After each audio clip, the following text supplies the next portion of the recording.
Hello बच्चों, आज हम चैप्टर 14 लोकगीत पढ़ेंगे। लोकगीत जो इसका शीर्षक है, सबको मालूम है लोकगीत जो हम लोग के जो आंचलिक क्षेत्र में होते हैं, जो सबकी अपनी अपनी भिन्न भाषा भाषी के लोग जो भी हमारे देश में हैं, सबकी अपनी लोकगीत होती है। तो उसी को हम पढ़ेंगे और जानेंगे इसकी रोचकता। लोकगीत अपनी लोच, ताजगी और लोकप्रियता में शास्त्रीय संगीत से भिन्न है। लोकगीत सीधे जनता के संगीत है, घर, गांव और नगर की जनता के गीत है। ये इनके लिए साधन की जरूरत नहीं होती। त्योहारों और विशेष अवसरों पर ये गाए जाते हैं। सदा से ये गाए जाते रहे हैं और इनके रचने वाले भी अधिकतर गांव के लोग ही हैं। स्त्रियों ने भी इनकी रचना में विशेष भाग लिया। ये गीत बाजों की तरह बाजों की मदद के बिना ही या साधारण ढोलक, झांझ, करताल, बांसुरी आदि की मदद से गाए जाते हैं। तो यहाँ लेखक कह रहे लोकगीत जो अपनी ताजगी, लोज और लोकप्रियता जो लोग ये लोगों में प्रिय है। और ये शास्त्रीय संगीत जो गाया जाता है ना, क्लासिकल म्यूजिक, उससे ये अलग टाइप का। ये सीधा जनता के, ये जो लोकगीत है सीधा ये जनता का संगीत है, माने हर एक लोग में ये है। हर घर, गांव, नगर के जनता का ये गीत है। अपने अपने भाषा भाषी के लोग होते हैं, वो लोग अपना अपना जो अंचल से आता है, गांव से आता है, माने पहले से आता है, तो वो गीत है। इनके लिए साधन की जरूरत नहीं होती, माने कुछ गाने के लिए कुछ इंस्ट्रूमेंट ये सब जरूरत नहीं होता। जैसे कि कुछ त्योहारों में और विशेष अवसरों पर ये गाए जाते हैं और ये सदा गाए जाते हैं। और इनके रचने वाले जो भी ये गाते हैं, जो भी रचना करते हैं, ज्यादातर ये अधिकतर ये गांव के लोग ही होते हैं। और स्त्रियों ने भी में भी इनका विशेष, स्त्रियों का भी इसमें विशेष भाग होता है। ये गीत बाजों की मदद के बिना ही, जैसे ढोलक में देखा है ना, कभी कहीं शादी ब्याह होता है, कहीं किसी के घर में बच्चा पैदा होता है या कुछ होता है, तो जैसे कि और स्त्रियां जुट जाती है और ढोलक लेके गाती है, या शादी का आरंभ होता है या कुछ होता है, तो ये बस पहले से परंपरा चली आ रही है। तो इस तरह इसमें झांझ जो ऐसे बजाते हैं, करताल और बांसुरी आदि के मदद से भी लोग गाते हैं। एक समय था जब शास्त्रीय संगीत के सामने इनको हे समझा जाता था। अभी हाल तक इनकी बड़ी उपेक्षा की जाती थी, पर इधर साधारण जनता की ओर से जो लोग नजर फिरी है, तो साहित्य और कला के क्षेत्र में भी परिवर्तन हुआ। अनेक लोगों ने विविध बोलियों की लोक साहित्य और लोक गीतों की संग्रह पर कमर बांधी और इस प्रकार के अनेक संग्रह अब तक प्रकाशित भी हो गए। मतलब कि पहले इन लोकगीतों को शास्त्रीय संगीत के सामने उतना इम्पोर्टेंस नहीं देते थे, लेकिन अभी जमाना बदल गया है, लोगों की सोच भी बदली है। और जो हमारे साहित्य का और कला में भी बहुत लोगों की जो नजरिया है वो परिवर्तन हुआ है। और जो लोग अपनी विविध बोली और भाषा को, साहित्य को, सबको संग्रह, मतलब कि बचा के रखना, उसको खराब होने नहीं देता, उन्हीं में से लोकगीत भी एक है। और इस प्रकार से अनेक संग्रह अभी तक भी प्रकाश हो गए जो लोकगीतों पर भी है। लोक साहित्य, लोकगीतों के कई प्रकार हैं। इनका एक प्रकार तो बड़ी ही ओजस्वी और सजीव है। यह इस देश के आदिवासियों का संगीत है। मध्य प्रदेश, दक्कन, छोटा नागपुर में गोंड, खांड, ओराव मुंडा, भील, संथाल आदि फैले हुए, जिनमें आज भी जीवन नियमों की जकड़ में बन न सका और निर्द्वंद लहराता है। इनके गीत और नाच अधिकतर साथ साथ और बड़े बड़े दलों में गाए और नाचे जाते हैं। 20-20, 30-30 आदमियों और औरतों के दल एक साथ या एक दूसरे के जवाब में गीत गाते हैं, दिशाएं गूंज उठती है। तो जो लोकगीत बहुत मैंने कि कई प्रकार के हैं। और इसका जो एक प्रकार बहुत ही ओजस्वी और सजीव है। हाँ, मतलब कि एक अलग ही है इसका। ये जो हमारे जो देश के ये जो लोकगीत है, आदिवासियों का भी संगीत है। और मध्य प्रदेश, दक्कन, छोटा नागपुर, खांड, ओराव, मुंडा, भील, संथाल आदि में ये फैला हुआ है। और जिसमें आज भी ये लोग अपने नियम में बंधे हुए हैं और ये लोग अपना करते हैं। इनको कोई बांध नहीं, इन लोग को इनको कोई दूसरा जो नहीं बांध सका। ये अपने में रहते हैं और अपना जो संगीत ये सब करते हैं और मस्त रहते हैं। और इनमें तो कई ग्रुप्स जो होते हैं ना, एक साथ कई औरत आदमी लोग 20-20, 30-30 औरत आदमी मिलकर एक दूसरे के साथ जो लोक गीत करते हैं, डांस भी करते हैं। और इससे क्या होता है, वो गाते भी हैं और नाचते भी हैं। चारों दिशाओं में उनकी गूंज सुनाई देती है। पहाड़ियों के अपने अपने गीत हैं। उनके अपने अपने भिन्न रूपी होते हुए भी अशास्त्रीय होने के कारण उनमें अपनी एक समान भूमि है। गढ़वाल, किन्नौर, कांगड़ा आदि के अपने अपने गीत और उन्हें गाने की अपनी अपनी विधियां हैं। उनका अलग नाम ही पहाड़ी पड़ गया। तो जो पहाड़ी लोग हैं ना, वो लोग का अपना अपना गीत होता है और उनके गीत के अलग रूप भी होते हैं।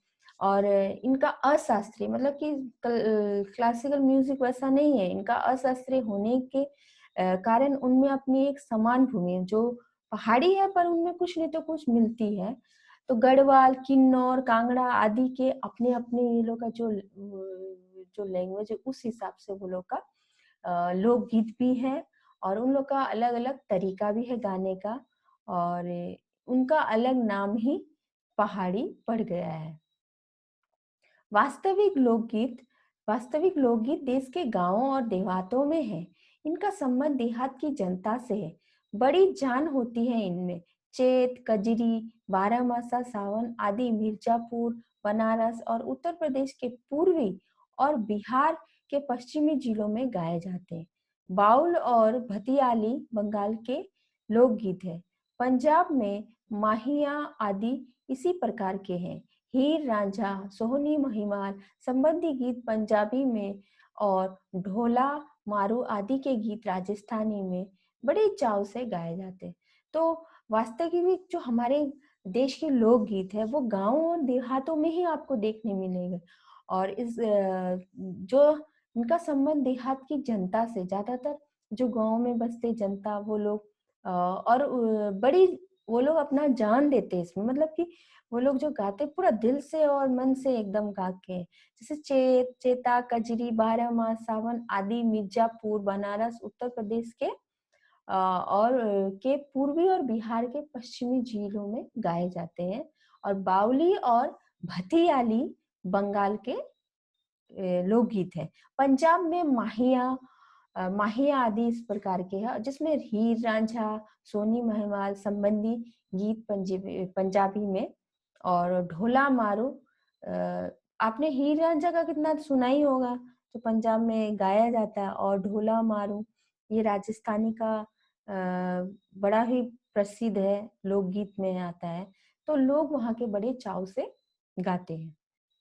इन देहाती गीतों के रचयिता कोरी कल्पना को इतना मान न देकर अपने गीतों के विषय रोजमर्रा के बहते जीवन से लेते हैं। इनमें जिससे वे सीधे मर्म को छू लेते हैं। इनके उनके राग भी साधारण पीलू, सारंग, दुर्गा, सावन, सोरठ आदि है। कहरवा, बीरवा, धोबिया आदि देहात में बहुत गाए जाते हैं और बड़ी भीड़ आकर्षित करते हैं। मतलब कि ये लोग जो कल्पना में रच के ऐसा जो गाते, जैसे कि हम लोग आमतौर में जो गीत लिखते हैं, ऐसा नहीं। इनका जो आमतौर पे रोजमर्रा जो डेली लाइफ होता है उसके जीवन से ही ये लोग लेते हैं और गानों में, अपने लोक गीतों में पिरोते हैं। और ये सीधा आपके दिल को छू जाएगी। और इनके जो राग होते हैं साधारण पीलू, सारंग, दुर्गा, सावन, सोरठ आदि ये लोग के होते हैं। और करहुआ, बीरा, धोबिया आदि देहात में ज्यादा यानी गांव में गाए जाते हैं। और इनके गाने से इनकी जो ये लोग जो गाते हैं तो भीड़ भी बड़ी आकर्षित होती है, लोग इनके और आकर्षित होते हैं। इनकी भाषा के संबंध में कहा जा चुका है कि ये सभी लोकगीत गांवों और इलाकों की बोलियों में गाए जाते हैं। इसी कारण से ये बड़े आह्लादकर और आनंददायक होते हैं। राग तो इन गीतों के आकर्षण होते ही है। इनकी समझी जा सकने वाली भाषा भी इनकी सफलता का कारण है।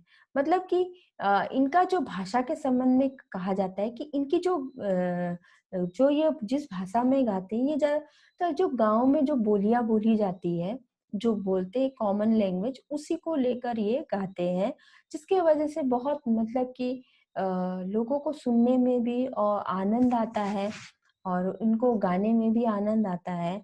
और इनका जो गीतों का जो राग है, लोग में आकर्षक होता है और इनकी समझ आ सकने वाली भाषा होती है, जिसकी वजह से ये सफल भी होती है। क्योंकि जो लैंग्वेज समझ में आता है आमतौर में सभी को, तो वो ऑटोमेटिक ही लोग समझेंगे और अट्रैक्ट होंगे ही।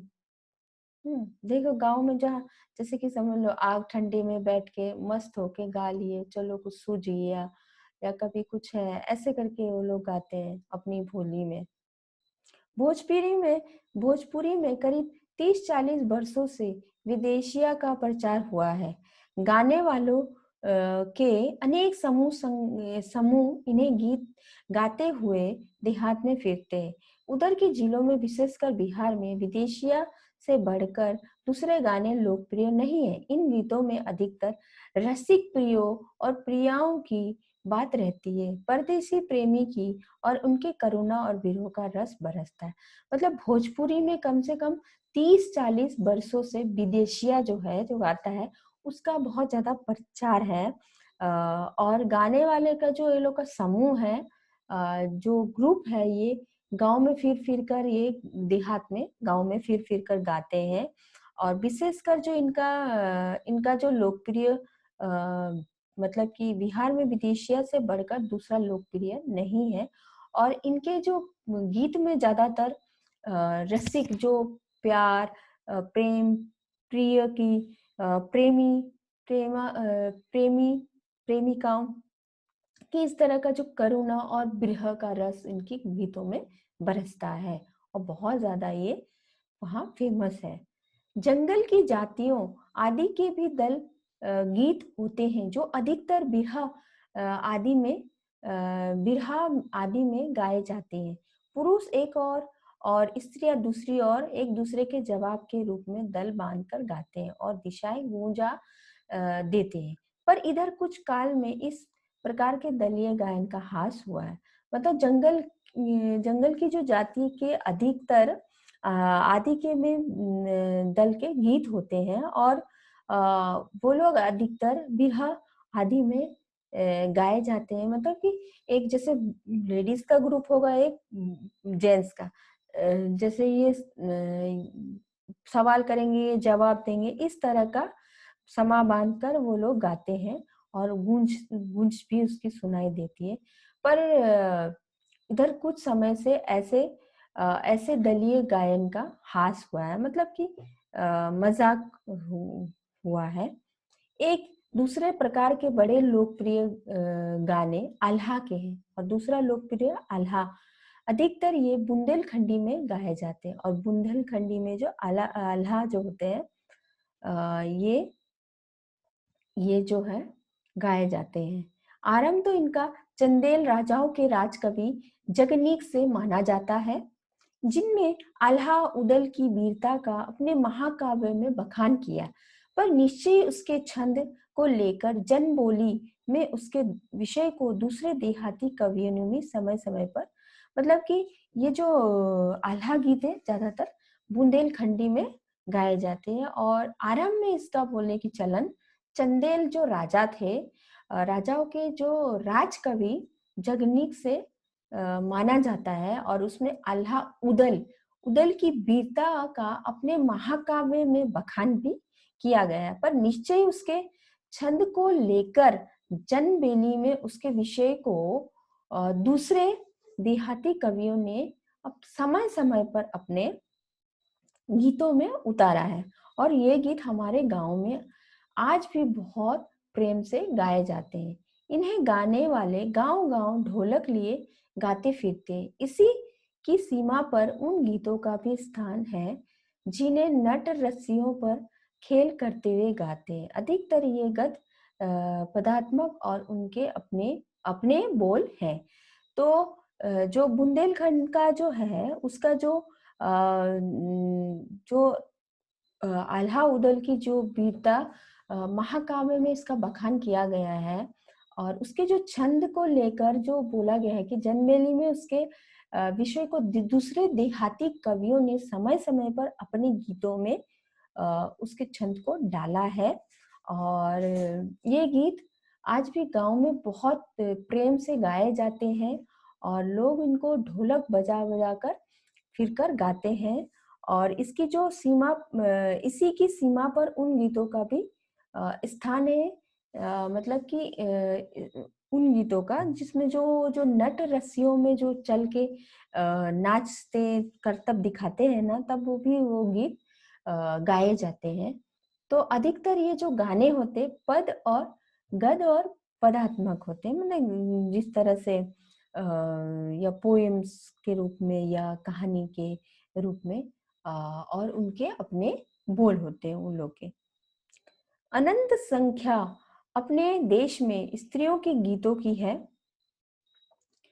ये तो है, तो ये गीत भी लोकगीत ही, पर अधिकतर इन्हें औरत ही गाती है। इन्हें सरजती भी अधिकतर वही है। सिरजती भी वही सिरजती भी अधिकतर वही है। वैसे मर्द रचने वालों या गाने वालों की भी कमी नहीं है, पर इन गीतों का संबंध विशेष स्त्रियों से है, अपने स्त्रियों से है। इस दृष्टि में भारत इस देश में सभी देशों से भिन्न है, क्योंकि संसार के अन्य देशों में स्त्रियों के अपने गीत मर्दों या जन गीतों से अलग है, अलग और भिन्न नहीं है, मिले जुले ही है। तो जो अनंत संख्या जो है अपने देश में स्त्रियों के गीतों से ज्यादातर जो है गाना है लेडीज को मैंने रिलेटेड इस तरह का है। और ये गीत भी लोकगीत ही है, पर इसमें अधिकतर ज्यादा औरत लोग ही गाती है, जो स्त्री का गाना है।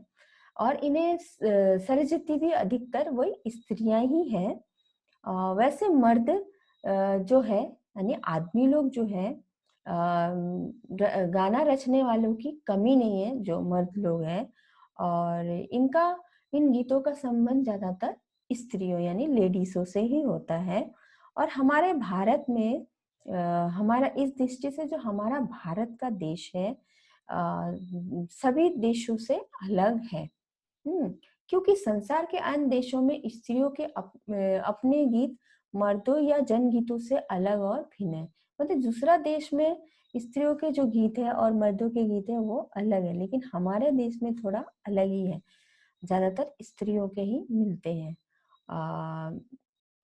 और जनगीतों से अलग है, भिन्न नहीं है, मतलब कि थोड़ा अलग है लेकिन भिन्न एकदम अंतर नहीं है, मिला जुला आपको मिलेगा। त्योहारों पर नदियों में नहाते समय के, नहाने जाते हुए राह के, विवाह के, मटकोड़ जोनार के, संबंधियों के लिए प्रेम युक्त गाली के, जन्म आदि सभी अवसरों के अलग अलग थे। मतलब कि जैसे कि जो नदी में नहाने जा रहा है या नहाते समय भी लोग ग्रुप में जा रहे हैं, या फिर शादी होती है तो शादी के समय भी दूल्हा दुल्हन का नहलाना लेके, या हल्दी का हल्दी लेके, या मटकोर होती है जो उस समय के, और संबंधियों के लिए जो प्रेम शादी के समय गाली भी देते हैं, पर गाना गाना में मजाक मस्ती होता है। फिर या जन्म के समय बच्चा का जन्म होता है उस समय भी गाते हैं। तो अलग अलग लोकगीत है सबके लिए, जो ज्यादातर स्त्रियां ही गाती हैं।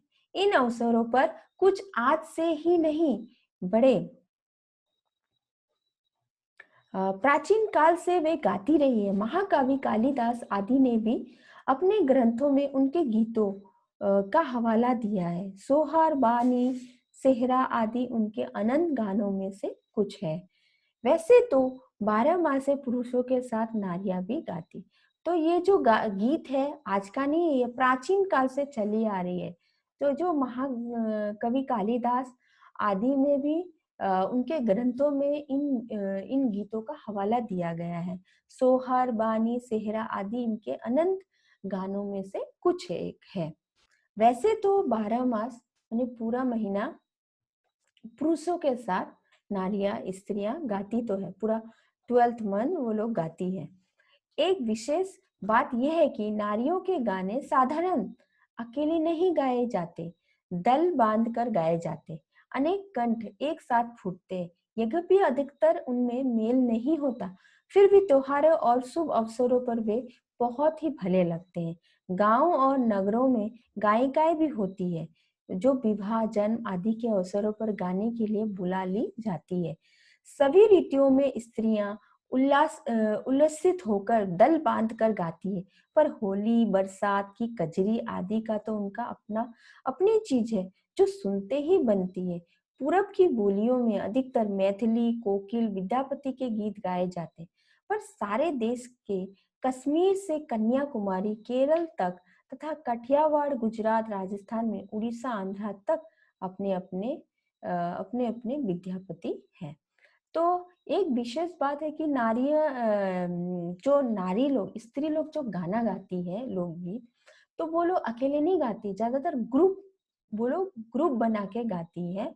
और सबका मतलब कि सबका एक साथ आवाज निकलता है जब गाना गाती है।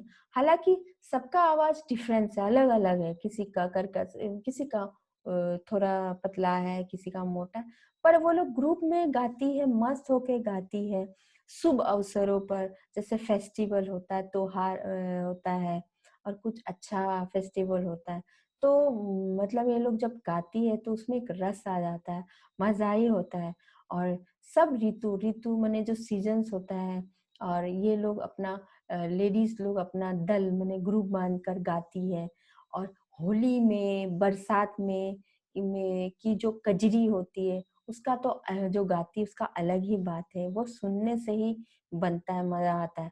और जो पूरब की जो बोलिये में अधिकतर मैथिली, कोकिल जो है, वो विद्यापति जो कवि थे, उनके गीत गाए जाते हैं। गीत गाए जाते हैं। पर पूरा सारा भारत में, हमारे देश में, कश्मीर से लेके कन्याकुमारी, कश्मीर से कन्याकुमारी, केरल तक, और कठियावाड़ा, गुजरात, राजस्थान से उड़ीसा, आंध्रा तक अपने अपने विद्यापति है। मतलब कि वो लोग अपने अपने लैंग्वेज में, अपने अपने बोलियों में इस तरह से गाते हैं। स्त्रियां ढोलक की मदद से गाती है। अधिकतर उनके गानों के साथ नाच का भी पुट होता है। गुजरात का एक प्रकार का दलीय गायन गरबा है, जिसे विशेष विधि के घेरे में घूम घूम कर औरतें गाती हैं। आज की लड़कियां भी बजाती जाती है, जो बाजे का काम करती है।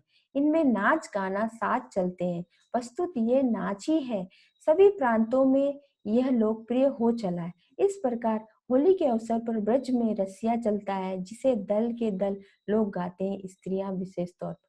तो जो लेडीज गाती है वो ज्यादातर ढोलक, इसे ढोलक बजाते हैं ना, बजा बजा कर वो गाती है।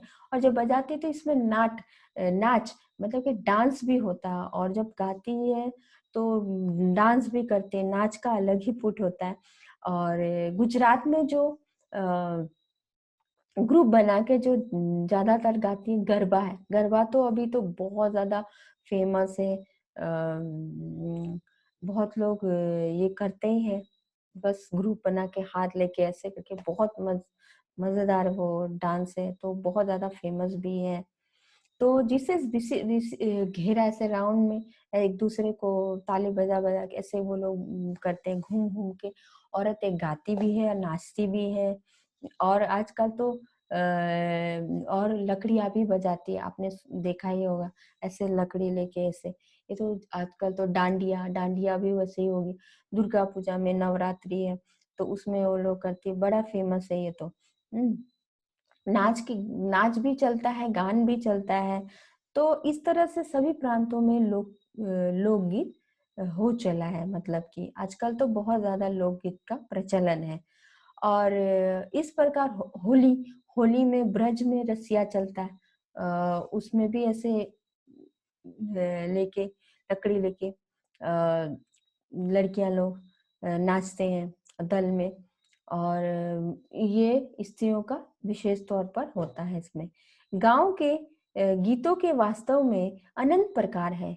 जीवन जहाँ इटला इटला कर लहराता है, वहां भला आनंद के स्रोतों की कमी हो सकती है?